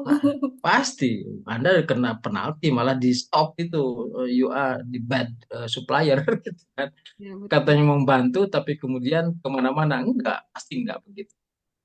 Ada Betul. kontrak yang either one, kalau nggak di sini silakan ya di sana, kalau nggak di sana ya silakan di sini. Itu pasti. Oke, baik ya. Pak Deddy, tanya dong Ya, Pak, silakan dengan Berman Pak. Berman. Pak, Oke, saya tertarik dengan yang 3 pilar ini ya. Jadi oke. baratnya kan saling mempengaruhi dong yang 3 ini gitu ya. Ya, Let's say oke. misalkan kalau kita mau buat komoditi atau quality barang kita bagus, berarti kan cost-nya tinggi ya. Ya Ya, otomatis ya kita akan pengen harganya akan tinggi dong. Cuman dengan harga tinggi belum tentu banyak yang mau demand gitu ya, ya Pak ya. ya, betul, betul. Nah, kira-kira ada hal-hal yang perlu, maksudnya rule-rule yang pakem nggak Pak ya? Maksudnya untuk meet what film concern ini, maksudnya untuk meet sesuatu itu bisa memang benar-benar kita jual secara value, cost, and price in balance way, itu ada ininya nggak Pak? Ada pakemnya nggak ya? Seperti apa gitu ininya strateginya gitu. Oke, Let's say misalkan mestinya harus value 3, cost 3, price 3, atau ada yang bisa lebih di kayak di readjust atau di rebalancing kayak gitu-gitu kan. oke, baik. Pertanyaan bagus sekali gitu ya. Ah, Pakem itu kan SOP, iya, standar operating procedures-nya atau strategi dasarnya. Ya ada lah, ada. ada Ya, ya. ada. Nah, bagaimana kan begitu? Iya. Saya akan tunjukkan. Saya akan tunjukkan. Oke, my dear students. Yang bagus sekali itu tadi, Berman. Thank you. Big us to discuss a bit general, yet you may have to be able to find specificity issues for your own industry benefits. Nah, Anda akan berangkat dan bekerja di berbagai industri, termasuk jualan brand, yang branded. Bisa, menarik. Nih, uh, profit, profit is, bentar saya akan, profit is nothing but total revenue minus total cost, right?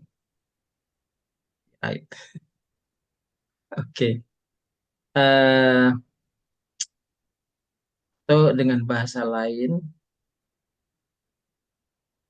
marginal profit itu adalah unit harga minus unit cost, right? P minus. Dan ini berlaku untuk komoditi juga. Saya tunjukkan ini ke case. Nah, dan kita tahu juga value ini adalah benefit. Specific benefit earned by those who are consuming the product. Kalau yang tidak membeli ya nggak dapat value, nggak dapat benefit. Karena itu kita tulis ini benefit, D for benefit is equal to value minus biaya yang dikeluarkan oleh pembeli karena dia membeli barang. Apa itu? Price for you is income, but that price become a cost, right? For buyers to buy that unit. Oke, saya pilihkan itu yang merah. Anyway, sampai di sini Anda bisa ikuti nggak? Price from producer's point of view is P minus C, right? Tapi profit akan muncul kalau orang beli. Ya, unit profit is P minus C appear, or you earn that unit profit because of the buyers buy the product in terms of unit benefit, yaitu value minus P. Sampai di situ Anda mengerti nggak? Kalau ada yang tidak bisa diikuti ya. Ya, Pak Deddy, sedikit bertanya, Pak Deddy. Ya, Saya Ali, Pak.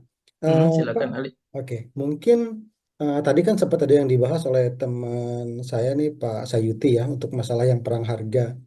Ya. Jadi untuk mengatasi yang perang harga itu mungkin kita bisa memaininnya di value ini mungkin gitu nggak Pak ya? Supaya kita tetap bisa bersaing itu ya. Ya, Anda menjawab pertanyaan Anda betul. Tapi tadi pertanyaan Berman belum saya penuh jawab itu. Ini kan kita Oke. masih, ya kita selesaikan dulu itu. Siap-siap. Sekali lagi saya ulang. Siap. Unit profit is nothing but the difference between unit price minus unit cost. Itu margin. Nah, margin itu akan muncul, unit profit itu akan muncul kalau orang membeli produk Anda. Kalau enggak ya nol kan? Enggak ada transaksi sama sekali, profit pun jadi enggak ada. Ini saling berkaitan. Benefit is nothing but the difference between expected value, yaitu value itu kepuasan yang didapat, nilai guna yang didapat oleh pembeli karena dia membeli produk itu. Nah, ada istilah membeli. Bagi pembeli itu kan jadi cost, jadi negatif kan gitu. Makanya di sini benefit is the difference between value minus. Kalau saya tulis ini 1, saya tulis ini 2. Kalau 1 plus sebentar ya, nanti ya, kalau 1 plus 2 jadi apa? Silakan, Anda bisa segera jawab itu. Itu ada Value perusahaan kurang 1. cost, Mas. Nah, kan jadi gitu. Itu menjadi, siapa yang tadi menjawab value minus cost? Mutia, Pak.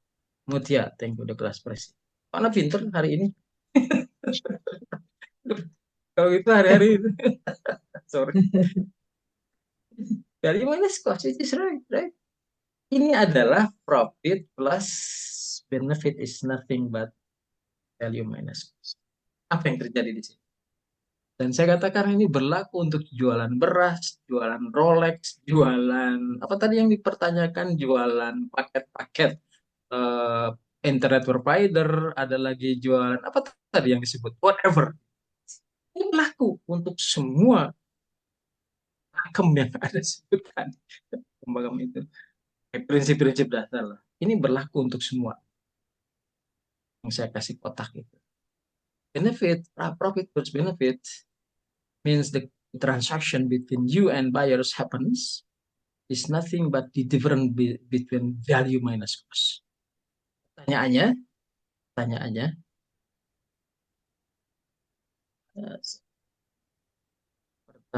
saya hapus. Oke, pertanyaannya ini, pertanyaan besar yang harus Anda jawab. Nih, mana lain? Itu kan pertanyaannya. P-nya di mana kalau begitu? Ya jadi nggak ada. Right? P-nya itu hilang kan dijumlahkan. Dengan kata lain, ada keseimbangan antara benefit yang didapat oleh pembeli dengan profit yang diperoleh oleh produsen. Apakah itu jual apapun, termasuk beras tadi. Ada branding di situ. P disappear in this equation. Bukan simsalabim, bukan ini itu. Karena matematik mendikte kita untuk, oh iya, kayaknya jadi nggak ada. Iya, memang. Ini berarti apa? For your information, when we talk about fee is nothing but it's your innovation efforts. Ini yang membuat Anda menjadi, saya di awal itu, you have to be a moving target. The higher the fee itu kan tidak tergantung biaya produksi Anda, kan gitu. Ya. Tapi dia tergantung pada bagaimana Anda mengemas value itu. Biaya produksinya misalnya 10, tapi kemudian Anda mampu mengemas dengan berbagai cara, dalam arti ada apa namanya, ada advertisement campaign, ada role model yang Anda gunakan untuk mengembangkan value menjadi brand yang kuat, ada brand endorser, bahkan ada brand advocator, itu yang kemudian V menjadi luar biasa. Itu harus digambarkan akhirnya ke price. Higher the P, the higher the price should be, related to value proposition we have. KW1 pasti beda dengan KW2. Nah, yang kita bicarakan di sini KW berapa yang Anda mau untuk melihat gap ya antara V dengan C. Ini kita coba naikkan setiap saat, dan ini kita coba turunkan setiap saat. Dua-duanya hasil dari inovasi. V itu dari product differentiation, brand development, from the efficiency and effectiveness level. Itu kan? Itu pasti ini dua ini. V ini hasil dari efisiensi and effectiveness. Pertama efisiensi dulu lah, buat produksi yang lebih rendah. Dan ini ada hubungannya kalau efisiensi dengan C yang Anda tulis tadi.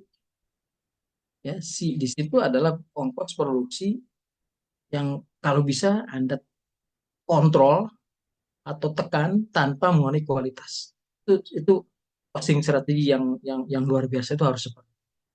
You try to always control cost by applying whatever strategy in terms of, let's say, zero waste, zero defect, whatever. Ya, ada Six Sigma kalau di Toyota, ada Kanban di Toyota, ada continuous improvement di Toyota. Toyota tuh punya banyak strategi tuh untuk memperlihatkan bahwa V minus C penting untuk Anda untuk produksi. Dan itu dikomunikasikan ke pelanggan.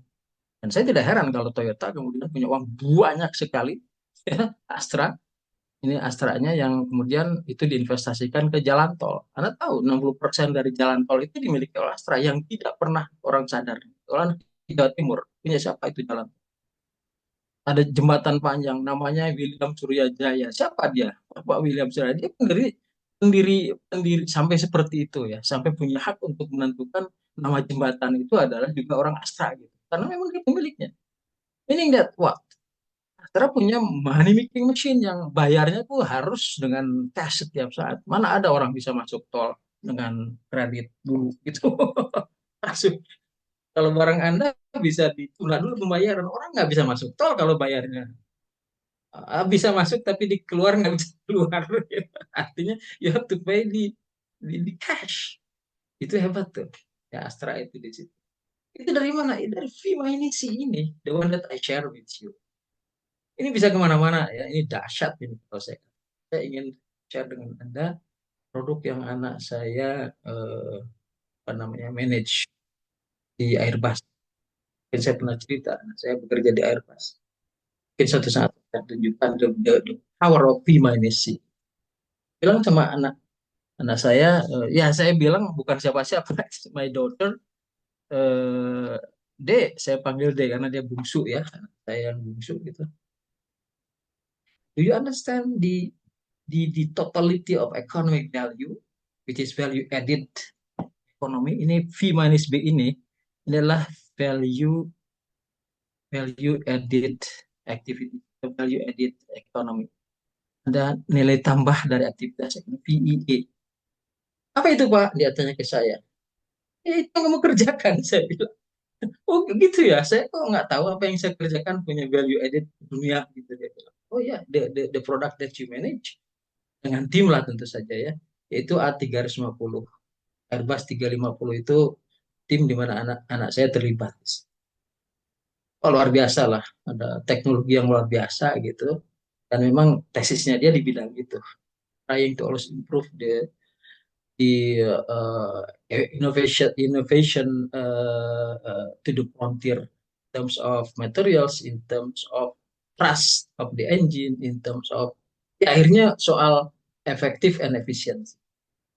Saya kasih masukan tapi nggak diikuti. Karena dia punya modal sendiri ya, engineering effective engineering analysis gitu di situ. Oke, itu juga bisa saya share nanti satu saat.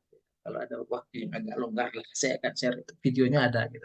Baik, kembali lagi ke sini. Itu yang saya katakan, V minus ini berlaku untuk hampir semua bisnis. Termasuk Anda yang jual komoditi tadi, Japan Keisha. Anda bisa menggunakan V minus sebagai strategi. Oke, Berman, Anda bertanya pakem tadi. Menurut saya itu pertanyaan bagus, dan ini cara membuat gambar yang sederhana ini, 3 pillars menjadi strategi yang antar ruangnya itu luas sekali. Don't forget, don't be too much worried about price. Saya bilang sama teman-teman di PLN juga, PLN kan monopolis, gitu ya. Pak, harga kami itu apa kalau diturunkan di atas, di bawah dan sebagainya. Saya bilang, Pak, coba ini lihat. Saya buktikan pertama persamaan ini yang menambahkan profit dengan benefit, di mana terjadi transaksi. Anda penjual listrik, sementara yang menjadi pelanggan Anda sudah dikunci gitu ya, nggak punya pilihan-pilihan lain, ini itu. Mana di sini price? Iya ya Pak ya, iya memang begitu. Lalu bapak-bapak kenapa komplain mengenai price? There's such a price here, gitu. Nggak, oke. Anda bisa mengerti nggak reasoning saya di sini? Apa yang saya tunjukkan? Kan harga jadi nggak ada, right? Iya, benar Pak. C di Nah, sini stand for customer or cost Pak ya? satu kan di situ kita bicara cost, Mas. Cost ya. Oh, oke. Mana? Ya, sorry. Nggak mengikuti dari tadi. Enggak, ngikut Pak pada saat Oh, yang sorry. ini apa namanya? Saat yang kan maksudnya pada saat sudah emang di sini harga price kan sudah nggak ada nih. Nah, berarti kan sisa value sama cost gitu ya berarti ya Pak ya. Iya, bukan customer. Ya. Ya. Nah, oke. Nah, maksud saya yang saya tanya kembali itu adalah ya memang berarti profitnya itu akan sesuai lah Pak ya. Karena apa? Karena value itu kan akan related dengan cost gitu ya. What do you mean by so-so? Maksudnya pasti tipis profitnya gitu maksudnya. Ya, kalau Anda berpikir tipis-tipis, kalau Anda berpikir tebal, ya tebal. Mana? Saya Iya. ingin Anda berpikir tebal gitu. Oke. Saya Lanjut. pleasant. Saya pleasant. Supaya Anda Halo tidak Pak, ngantuk. Ya, silakan. izin Silakan. bertanya Pak. Berarti ini bacanya adalah value added. Kita baru akan mendapatkan value added jika kita melakukan inovasi sekaligus kita melakukan efisiensi gitu ya Pak ya? It is. Dan Anda menjadi moving target tadi karena di inovasi ini. Kalau kita hanya mengandalkan P minus C, Anda mudah dibaca siapa nih Mutia. Ya, mudah dibaca strategi Anda dari itu dari cost. Oke lah, kita tidak bisa tahu cost langsung karena hanya Anda yang tahu. Tapi kita bisa membaca dari kiri kanan dan sebagainya. As a consultant, we can do it. Gitu. But the thing that if you move yourself over time, we will not be able to read you in the right target. Karena Anda moving. Melalui apa? Ya melalui VEA ini gitu. Yang di bawah itu melalui inovasi. Tapi Pak Oke. biasanya kan kalau Ya. inovasi itu kan dibarengi dengan cost yang bertambah nih Pak. Karena biasanya Ya. kan mereka Ya. melakukan research sebelum melakukan inovasi gitu Pak. Ya, kalau itu terjadi, inovasi Anda tidak jalan dari sisi ini. Inovasi kan harus dua, product differentiation atau product development. Yang kedua, cost control reduction. Di awal ialah yang disebut dengan initial investment itu ada peningkatan biaya, saya tambah $100.000. Tapi kalau $100.000 itu tidak tidak teratasi nanti di proses produksinya setelah sekian unit, Anda pasti dipanggil oleh saya sebagai CEO atau sebagai pemilik. Apa engkau menanamkan uang 100.000 tapi tidak menguntungkan, kan itu akhirnya akan ditanya itu. No, every innovation will have to have the value proposition increase and at the same time cost reduction happen. Dan gap ini semakin besar. Perusahaan yang hebat di dunia manapun, termasuk di produk apapun yang dijual, kalau B minus ini gapnya semakin besar, itu artinya Anda semakin hebat. You are becoming a good manager or whatever. Dan biasanya ada apresiasi di perusahaan. Anda dipromosi lebih cepat. Karena Anda bisa menunjukkan gitu di produk apapun, if you are able to show and prove that B you sell to the market dengan C yang internal. Kalau V itu harus keluar, harus umumkan. Kalau C kan sangat internal, you have to keep it secret. Ya, nggak bisa. Ya, itulah ya. Ini gini, apa yang saya sampaikan ini adalah landasan dasar untuk Anda bisa berkreasi menjadi manajer yang hebat lah. Sekali lagi, buku ini perlu Anda perlu Anda beli, ya. Dan value added economy atau value adding activities VEI gitu ya, itu memang akan menjadi dasar strategi formulasi atau strategi formulation and strategi implementation nantinya ke situ.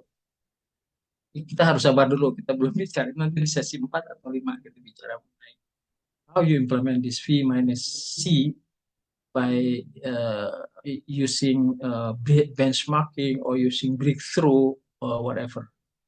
So, dan ini ruang untuk Anda apa namanya, ya kontemplasi lah, kemudian coba presentasi ini ke atasan. Hubungkan dengan apa yang Anda lakukan. Saya tidak bisa menyebut apakah itu di industri apapun yang Anda kerjakan. Gunakan ini, and I do believe your supervisor will gitu. Wah, ini hebat ini, ya, kayak gitu tuh. Turunannya banyak sekali, ke SOP nantinya, ke strategi pengembangan berikutnya, ke market penetration, ke how to develop the customers loyalty, how to sustain competitive advantage. What I'm telling you here, what I'm trying to share with you here is how to create competitive advantage. Not too much worry based on price, karena di sini harga jadi tidak ada kan, gitu kan? Ini terbukti lah secara matematik. Yang ada tinggal value proposition, gitu ya, dan itu menjadi benefit bagi pembeli, dan Anda mendapatkan profit karena Anda mengontrol biaya. Cost saving is part of your contribution to. Anda tidak merubah harga, tapi cost saving luar biasa, dan you increase price, you increase profit, right? Ini berangkat dari persamaan sederhana di atas ini. You don't change anything with price, but you significantly reduce the price. Ada cost saving, saving. Nah, orang mengejar biasanya di cost saving dengan Six Sigma lah, itu zero waste, zero defect, quality assurance, product improvement, process improvement, semuanya lah. Itu bagian dari yang kita sebut sebagai inovasi. Ya, nanti saya akan setel nih sebentar lagi, mumpung ada waktu, di art of innovation. Jadi ada artnya. Dari mana? Ya dari sini yang saya tunjukkan kan, Mainesi ini. Sehingga orang PLN pun jadi gembira tuh dikasih ketika ditunjukkan ini. Kan imagine, PLN itu kan perusahaan listrik negara ya, yang sangat terbiasa dengan semua regulasi pemerintah. Kalau nggak ada regulasi nggak jalan. Begitu mereka tahu bahwa harga itu dipatok dan tidak bisa bergerak kemana-mana, saya tunjukkan bersama ini. Oh, begitu Bu ya? Iya. Don't worry about price. What you need to do is things not related direct to price. Cost saving, value proposition, what else? Positive campaign to the buyers bahwa kita zero apa namanya, zero aduh susah menyebutnya karena itu masuk wilayah politik. Zero corruption, zero semua jalan begitu. Itu dengan sendirinya investor menjadi tertarik gitu ke PLN. Itu akibatnya ke situ. You do nothing with price, but investors now become more interested in their money. Begitu. Nah, gini, saya di sini betul-betul men-challenge Anda untuk berpikir dari wisdom level. Ingat ya, saya men-challenge 3 level. Di informasi, knowledge. Kalau knowledge selesai ini, aduh, saya bekerja di pharmaceutical industry, tapi ini contohnya beras, jualan beras. What is the relationship then between jualan beras? Maaf ya, Keisha. Your business is luar biasa sebenarnya. Ya, Keisha. Dengan pharmaceutical industry, dengan jualan internet service provider, banyak sekali. Ini cara Anda melihat. So, ini oleh-oleh hari ini untuk Anda, gitu ya. Coba saya bersihkan dulu sebentar. Tadinya kan Izin begini. konfirmasi Pak Silakan. Apa yang mau dikonfirmasi? dengan Jeffrey Pak. Enggak, mau nanya tadi menarik sih yang diskusi soal V minus C lalu price-nya hilang Oke. gitu Pak ya. Yang ini, yang Iya, matematik yang mendikte V kan itu. V minus C itu price-nya kan hilang ya Pak ya. Ini Betul. berarti saya bisa bilang begini nggak ya, sama aja dengan kenapa price itu hilang, berarti user itu merasa terpuaskan dengan value atau benefit yang dia terima gitu ya Pak ya. It is. Oke. Bagi Dan iya. kalau seperti itu, artinya saya mau coba menghubungkan dengan diskusi kita pertama tadi yang terkait sama harga dan demand tadi ya Pak. Mhm. Art- oh, Silakan lanjut. iya. Artinya akan ada kemungkinan dong Pak ya harga naik dan demand juga naik ya Pak. Eh, karena faktor ini?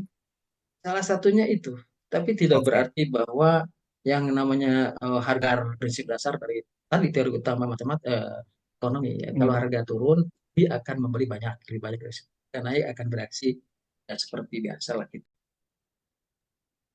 Ya kenapa tadi terputus siapa nih Tadi Sayuti? tiba-tiba nggak tahu keluar dari Zoom, Pak. Padahal penting gitu saya. Oh nggak perlu lah. Oh ya, Sebentar dong sih. gini. Kembali lagi ke branding is part of V minus C strategy. Pak Deddy, Sometimes people, mau ya, nanya, sebentar saya selesaikan dulu ya. Sometimes people don't, ya consumers nggak buat apa caring terhadap cost. Gitu. What they care is about value proposition. Agree, Nah Pak. ini nanti ada Hmm. pengaruhnya ya. Sebelum nanti ada pengaruhnya, saya akan jelaskan. Silakan siapa nih tadi yang bertanya? Your name please. Ya, eh, catat. halo Pak, saya Angie. Angie, silakan Angie. Ini kan tadi terkait yang Bapak sebutkan bahwa si minus cost ini kan bisa digunakan untuk berbagai macam bisnis ya Pak. Ya, betul. Lalu bagaimana dengan bisnis yang seperti jewelry atau mining sector di mana ada seperti logam mulia atau perhiasan itu kan ada yang namanya resell ya Pak. Jadi perusahaan membeli barang yang sudah dibeli oleh customer. Jadi customer itu jual balik lagi ke perusahaan. Entah itu barangnya untuk investasi atau semacamnya. Ya. Ketika harganya tinggi, dia merasa untung lalu dia menjual kembali ke perusahaan gitu. Nah, itu bisa dimasukkan ke V minus C-nya ini atau akan ada muncul variabel lain ya Pak? Dan bagaimana cara untuk kita maintain profitnya karena ada variabel tersebut gitu. Oke. Hebat. Ini mahasiswa saya ini hebat. Mancing. Gini. I think you're right.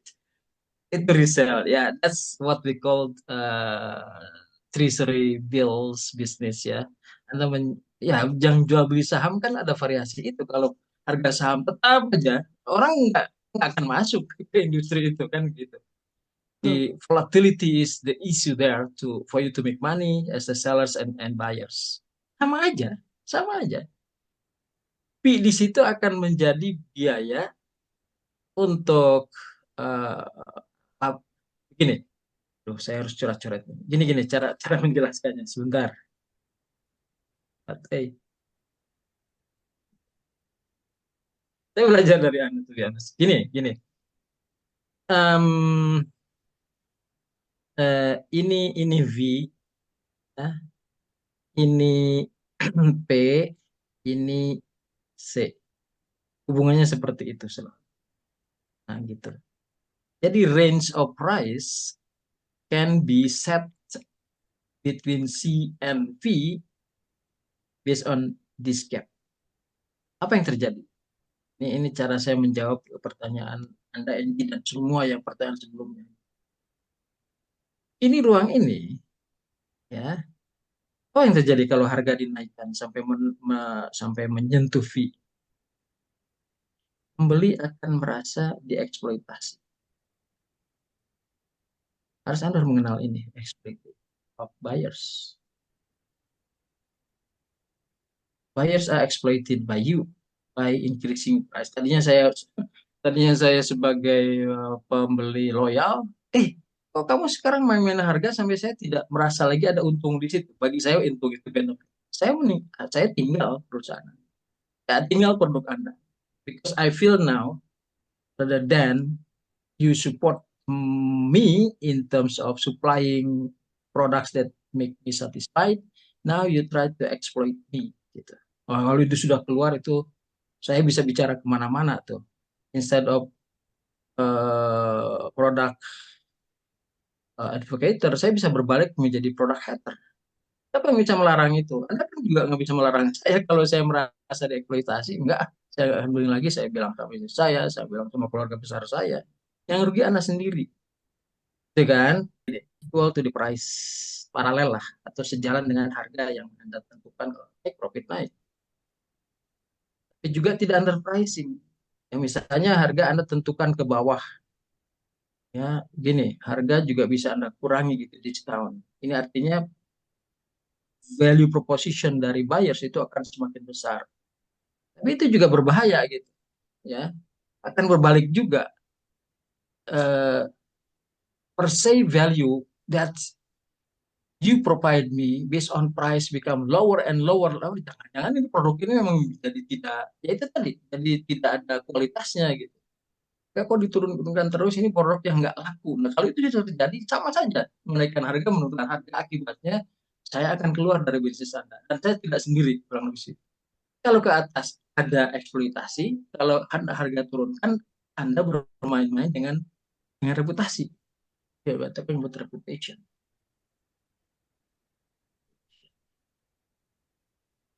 Jadi, ya, untuk menjawab pertanyaan Anda, NG, price harus volatil di dalam industri itu. Ada jual beli kan begitu, ya. Menjualnya tidak harus ke yang jual tadi juga gitu, bisa ke yang lain. But volatility is very important in between V minus C. Nah, ini volatility itu ada di sini sehingga pasar terbentuk. Kalau tetap pasar di situ, who will buy? Siapa yang akan tertarik? Buyers don't make money, sellers don't make money, and no market at all. Nah, kalau ini terjadi, ini berarti profit pun nggak ada, transaksi nggak ada, no transaction, habislah. Ya. Makanya di dalam industri yang jual beli yang Anda sebut tadi, NG, ya itu yang disebut dengan speculative demand namanya. Spekulatif. Kemampuan Anda memproduksi apa yang terjadi ke depan, that's the room for you to make money. Speculative demand. Itu untuk industri yang sifatnya treasury bills, jual beli saham gitu, itu lebih ke spekulatif. Dan kemudian ada transaksi. Nah, sementara jual beras yang tadilah apapun gitu, itu transaction demand namanya. Jelas tidak Anda membeli pada saat spot harga berapapun Anda beli. Jadi speculative demand, Anda mencoba untuk membuat tren dulu. Oh, 2 minggu ke depan harga dari emas ini akan turun. Dan turunnya let's say lebih 5% misalnya, sementara gain saya hanya 3%. Ya saya jual sekarang untuk masih harga tinggi. So you sell when the price is high and you buy when the price is low. But you expect to sell earlier than later when you know that the price will decrease even worse. Jadi ruangnya antara V minus C juga gitu. Kalau mau menerangkan yang speculative demand atau transaction demand, ini berlaku umum sekali lagi ya. Sampai saya katakan untuk PLN aja benar juga Pak. Iya memang betul, ini matematik bukan saya. Kan cuma kita buktikan aja. Harga nggak ada di sini. Why should you worry with price? Pak, saya diikat oleh pemerintah. Anda tidak. Coba diskusi sama teman Anda kan ketemu solusinya gitu. Saya bilang akhirnya iya Pak. Kami punya 15 kelas. Nah itulah saya bilang, masa menjual listrik ke Pondok Indah sama dengan menjual listrik ke Gunung Kidul, kan itu baru mereka terbuka. Iya, saya bilang begitu. You maximize profit within the heavily regulated industry. Sementara perusahaan Anda tidak diregulasi seberat itu. Lalu Anda nggak bisa, Anda mengatakan, enggak, kami ini tipis-tipis saja, silakan. Kalau Anda berbicara tipis, ini dari tipis. Kalau Anda bicara tebal, pikiran Anda tebal, profit Anda tebal, benefit pembeli juga tebal gitu. That's the one I want to share with you. Ya. Di ruang untuk kita lihat adalah value proposition itu punya pembeli, sekelompok pembeli yang hebat-hebat gitu ya, yang bisa menghitung itu. Dan yang ruang Anda adalah yang di bawah ini. Di bawah ini yang saya kasih kotak merah. Ini dia. That's your room. Itu bisa ke bawah lagi gitu ya. Bawah lagi, ke bawah lagi, ke bawah lagi. Based on apapun yang Anda bisa lakukan. Technological advancements, material-based advancement, raw materials yang kemudian Anda bisa menemukan sendiri, formulasinya, so it's become unique, and uniqueness become part of sustainable competitive advantage. Tuh, judulnya jadi lebih seru lagi di situ. Nantilah di pertemuan ke-6 atau ke-7 ada ujian. Oke, ada pertanyaan lagi. Silahkan. Salah saya bilang mahasiswa akan dapat banyak kalau bertanya banyak. Kalau enggak ya sudah selesai tadi. Ini selesainya di sini gitu. Nih, selesai sudah. Ternyata Pak, penasaran Pak ah, saya Pak. Gini Pak, mau nanya Jeffrey Pak. Jeffrey ya, silakan. Value added service ini nggak melulu soal tentang inovasi kan ya Pak ya? No, of course not. No. Ya. Oke. Oke, berarti bisa juga kita menciptakan sesuatu atau memviralkan sesuatu untuk membuat branding kita lebih banyak dikenal, bukan banyak dikenal, mungkin dibeli sama orang gitu Pak ya. Termasuk termasuk yang saya suka sekali kalau perusahaan saya dibilang buang-buang duit atau bakar-bakar duit. Kalau perusahaan rokok pastilah bakar-bakar duit, kita yang belinya yang bakar-bakar. Tapi kalau perusahaan dibilang burning money itu saya suka sekali. Why? Why? Because I make money, but the perception from buyers, from regulators, from other stakeholders perceive us a loser, perceive us not making money. Kan begitu. Sementara kan artinya you make money. Ini bisa juga kalau mau diviralkan perusahaan kami burning money nih gitu. Tapi siapa yang mau dengar setelah dikasih tahu ini? Nggak ada yang dengar juga. Eh, Kalau yang menulis ini koran, menurut saya, aduh, saya perlu kasih tahu tuh para wartawan dengan model mereka akan bilang lagi burning money. Karena sebenarnya itu menguntungkan perusahaan yang dibilang burning money gitu. Kalau burning money besok sudah tutup. Enggak, itu pasti investasi yang tidak disadari saja.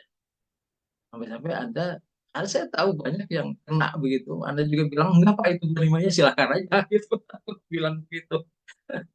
Setelah saya tunjukkan ini, iya di mana burning money-nya? Enggak ada. Justru burning money itu kalau Anda menaikkan harga, lihat di sini tadi saya tunjukkan Anda mengeksploitasi pembeli. Nah, itu burning money itu sebenarnya.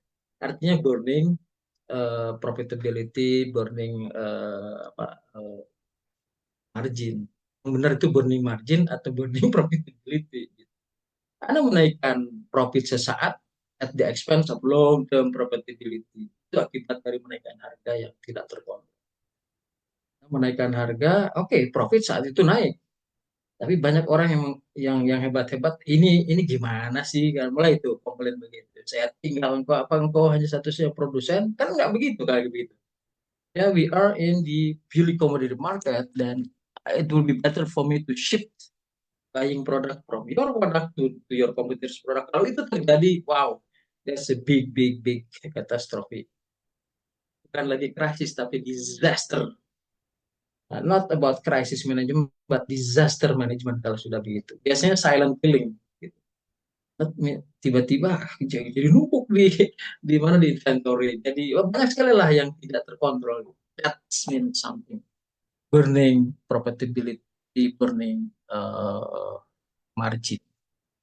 Kan pakai burning money. Saya senang kalau dibilang begitu. Oke ya. Baik. Kalau nanti ada dosen lain, oh itu burning money ya silakan aja, tapi jangan di tempat lah. Jadi mengatakan itu jadi runyam. Oke gitu. Jadi Anda mengerti kan maksud saya? Kalau Anda mengerti, Anda akan setuju. Saya tidak setuju pun nggak apa-apa. Pak Dedi Alright. bertanya Pak. Oh iya tadi yang tadi ya betul Pak, silakan. Sorry Pak Dedi nanya lagi Pak. Ya. Jadi dalam menentukan suatu produk, misalkan kita mau membuat suatu produk dengan harga sedikit lebih tinggi dengan yang ada di kompetitor Pak atau pasaran, tetapi dengan mempunyai value added yang lebih dibanding dengan kompetitor yang lain, itu kita masih bisa survive nggak sih Pak kira-kira untuk di pasaran dengan pemikiran kitanya dengan based on value itu, value What do you added. think? What do you think? Gimana menurut Anda gimana? Kalau menurut saya, Iya. value-nya itu lebih dari kompetitor yang lain, price-nya lebih mahal sedikit, nggak ada masalah itu. Cuman Iya. nggak ada masalah berarti Pak ya dengan Nggak cash. ada masalah. Ya udah Anda jawab lah.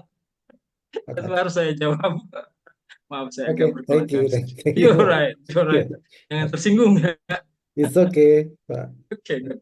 Saya hapus ini. Oke, saya tadi janji untuk ada video yang luar biasa. Oke, saya akan keluar dulu sebentar. Nanti akan saya share video itu. Coba Anda perhatikan. Ada ruang untuk mengerti V-C ini dengan cara dari sisi inovasi. Memang ruang prima-niche menjadi besar itu ruang inovasi yang menyebabkan Anda dibaca sebagai target. Pasti salah terus kan gitu. Oh, saya sombong, saya tahu tentang Anda, bahkan saya lebih tahu tentang diri Anda daripada Anda sendiri tentang diri Anda. Siapa bilang kan gitu. Kalau saya kan sudah di sini, saya bergerak juga, yang Bapak baca itu 3 bulan yang lalu, pasti salah terus saya. Nah, kayak gitu. Ada cara. Baik, kalau gitu saya stop dulu sebentar. Anda juga boleh ngopi sebentar, kopi lah maksud saya gitu. Saya mau minum dulu sebentar juga nih, sambil saya menyiapkan video yang saya akan suguhkan ke Anda. Part of the learning process. Maaf, ini masih banyak. Kalau saya buka berikutnya, bentar ya. Ini kan ada beberapa bagian yang perlu saya jelaskan. Ini sudah saya jelaskan tadi, gitu ya. Kalau ke atas nabrak-nabrak value sehingga pembeli menjadi dieksploitasi. Kalau ke bawah, price sampai ke sini, ini yang menyebabkan akan hilang juga. Gitu. Ya rugi yang jelas. Gitu. Dan ini yang disebut dengan price war. Why should you do the price war? Hal yang sangat harus dihindari adalah perang karena harga. Jangan kalau perang kualitas, perang karena service quality, perang karena service performance, beda tuh serve dengan serve qual, beda tuh. Kemudian perang apapun ya, jangan harga, itu Anda jago di situ. Ya, Anda jago. Perang dengan model yang selalu Anda luncurkan setiap saat. Ya kayak begitu. Oke, ini kita akan bahas Jopa minggu depan. Karena waktu terbatas, saya akan masuk ke segmen video. Allow me to go out of screen for about 2 minutes. Itu ya. Oke, saya kembali setelah 2 menit.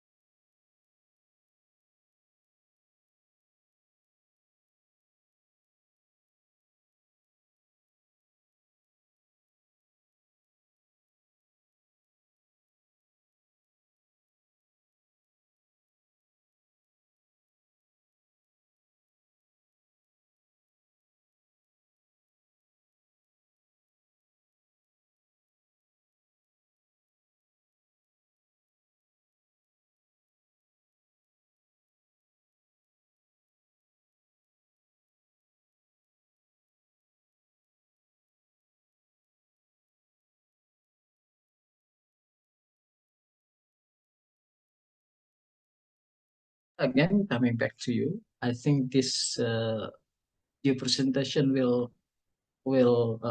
complete our session today. Ini kurang lebih 20 menit, sementara waktu Anda kurang lebih juga sekitar 20 menit. Please follow this very important and inspiring video for you to copy, dan saya lihat Anda ini di sini record ya. Bagus. Silahkan saya share. Cek dulu. Dan tidak ada masalah. Nah, itu ya. Dia adalah manajer yang berhasil di Apple ya. Dia marketing director di Apple, bekerja untuk Macintosh. Ada demarkasi di sana yang sangat ketat. Orang Apple nggak boleh masuk ke kantornya Macintosh. Macintosh anak perusahaannya Apple, kan imagine, seperti itu. Nanti itu saya tahu, saya share ke Anda ada. Saya ingin silakan. Thank you. Yes, it is true that I am a Stanford graduate. Saya stop dulu di situ. Suaranya keluar nggak? Video ini. Keluar, Pak. Keluar ya. Keluar, Oke, Pak. baik. Kita lanjut ya. Kita lanjut. Ini kurang lebih berapa menit ya? Ada di situ 21 menit. Oke, sampai selesai. Saya tadi minta waktu 9:15 memang. Oke, let's go. Dulu di sini sepertinya kurang keras ya. Coba. Oke, 100%. For the video itself, let's check out. Ini saya maksimalkan supaya Anda bisa dengar lebih lengkap, terutama karena ini di record, jadi suaranya juga jelas. Let's go. I think you could learn from him. Guy Kawasaki, marketing director, worked for Macintosh, and Macintosh is subsidiary company of Apple. Silakan Anda pelajari sendiri. Saya tidak akan membuat summary apapun, karena saya tahu your time is very valuable. Some of you has left already, I know. But thank you very much for being with me, your patience and your ability to still stay focused till the end of this course. Terima kasih Didi Herdiansyah bersama Anda. Saya kembali ke ruang ini. Sampai jumpa minggu depan. Terima kasih. Ya, Thank you. Terima kasih Thank you Pak Pak Dedi. Dedi. Thank you Pak Terima kasih Dedi. Pak Dedi. Selamat Terima malam kasih Pak, selamat semuanya. Selamat istirahat. malam Malam. semuanya. Pak Thank Dedi. you.